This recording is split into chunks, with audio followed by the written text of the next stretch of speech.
Hi friends, இன்றைக்கி இது வந்து நம்ம ஒரு மாங்காய் இஞ்சி தான் ஹார்வெஸ்ட் பண்ண போகிறோம். இது வச்சு ஒரு 8 மாதம் ஆயிடுச்சு. ஒரே ஒரு கிழங்கு தான் நான் வச்சேன், 30 லிட்டர் தண்ணி கேனில். அது வந்து செடி வந்து 8 மாதத்துலேயே நல்லா காஞ்சிருச்சு. செடி காஞ்சதும் எடுத்தால் கிழங்கு நல்லா பெருசாக இருக்கும் அப்படிங்கிறதுனால நான் நல்லா காய விட்டதுக்கப்புறம் எடுத்திருக்கேன். செடி காஞ்சதுக்கப்புறம் செடிக்கு தண்ணி ஊற்றுறதை விட்டுட்டேன். அது நல்லா மண் இறுகிருச்சு. இப்போ இன்றைக்கி நான் எடுக்க போகிறேன். நம்ம மேலே கிழங்கு நல்லா தெரியுது. ஃபுல்லாக கவுத்தி விட்டு எடுத்தால் தான் முழுசாக கிடைக்கும் அப்படிங்கிறதுக்காண்டி ஃபுல்லாக தட்டுறேன். ஏன்னா ஃபஸ்ட் டைம் நான் மாங்காய் இஞ்சி வச்சுருக்கேன். இதுக்கும் வேறு எதுவுமே கொடுக்கல. ஆர்கானிக் மெத்தடில் வெறும் சாணி உரமும் மண்ணும் மட்டும் கலந்து வச்சேன். இடையில ஒருக்கா சாணி உரமும் மண் உரமும் கொஞ்சம் கொடுத்தேன். சாணி தூள் இருக்குல்ல, அது கொஞ்சம் மண்ணோட மிக்ஸ் பண்ணி ஒரே ஒரு முறை மட்டும் இடையில கொடுத்தேன்.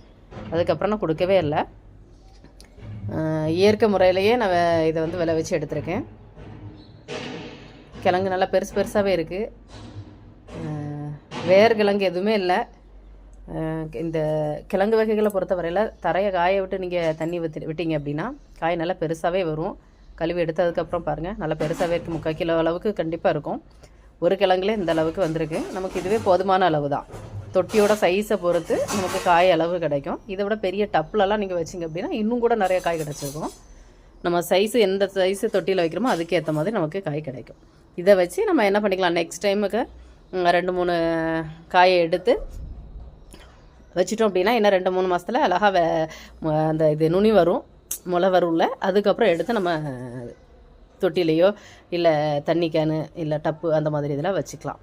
இந்த மாதிரி அதாவது ரொட்டீனாக இப்போ வந்த வாட்டி எடுத்துகிட்டு மறுபடியும் அதில் இருந்தால் நுனி வர்ற மாதிரி இருக்குல்ல, இந்த மாதிரி கிழங்குல எடுத்து மறுபடியும் ஊனிங்க அப்படின்னா நெக்ஸ்ட் இயருக்கு மறுபடியும் விதை கிழங்கு கிடச்சிரும். ஸோ அப்படியே நம்ம பண்ணும்போது வெளியில் வாங்கணும்னே அவசியம் இல்லை. ஒரு செடி நம்மக்கிட்ட இருக்குது அப்படின்னா நம்ம பயன்படுத்திக்கலாம். அது மட்டும் இல்லாமல் அந்த செடி நம்மகிட்ட அழியாதவாறு நம்மளை திரும்ப திரும்ப பயன்படுத்திக்கலாம், புது செடியாக உருவாக்கிக்கலாம். இல்லை அந்த மாதிரி பண்ண முடியலன்னா என்ன பண்ணுங்க அப்படின்னா 2 கிழங்க பக்கத்தில் 2 பேருக்கு கொடுங்க. அவங்க வீட்டில் நல்லா தலையும்.